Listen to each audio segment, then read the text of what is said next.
Hai teman-teman, kenal ini, aku Renaldi Setiawan dengan NIM 21105244017 dari Prodi Teknologi Pendidikan, Fakultas Ilmu Pendidikan, Universitas Negeri Yogyakarta. Di sini, saya akan membahas mengenai bagaimana perencanaan pembelajaran secara blended learning dapat dilaksanakan agar mencapai tujuan dalam pelatihan-pelatihan atau diklat. Upaya meningkatkan mutu pendidikan di Indonesia menuai banyak masalah nih guys. Hal ini dikarenakan banyak jumlah tenaga pendidik yang perlu mengikuti pelatihan tidak sebanding dengan banyaknya lembaga-lembaga penyelenggara pelatihan dan jumlah narasumber yang terbatas. Maka, solusi dalam hal ini diterapkannya sistem blended learning. Apa itu sistem blended learning? Sistem blended learning adalah model pembelajaran yang mengkombinasikan antara tatap muka dengan belajar secara online, yakni dapat dilakukan pelatihan secara tatap muka di dalam kelas dan juga dilakukan secara online, seperti melalui platform Vsmart dan lainnya. Untuk melaksanakan pembelajaran dengan menerapkan blended learning, hal-hal yang perlu disiapkan adalah memilih media platform yang akan digunakan seperti memilih weblog, Moodle, Edmodo, dan lain sebagainya.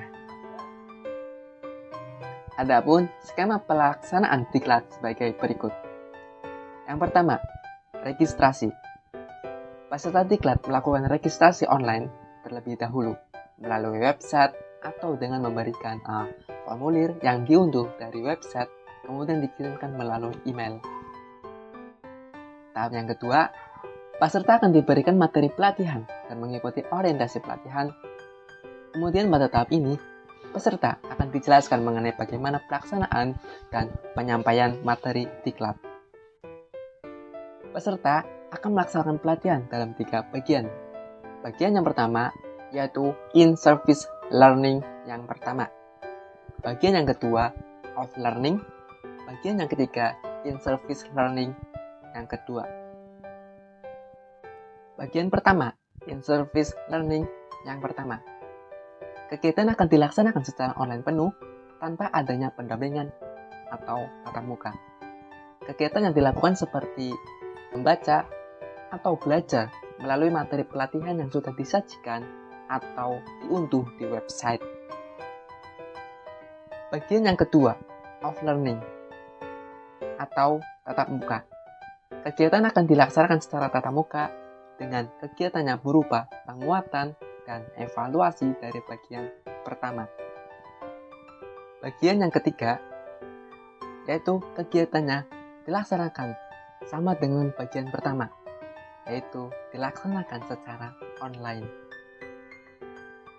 Setelah melaksanakan kegiatan tahap tadi, peserta akan melakukan evaluasi untuk menentukan kelulusan peserta.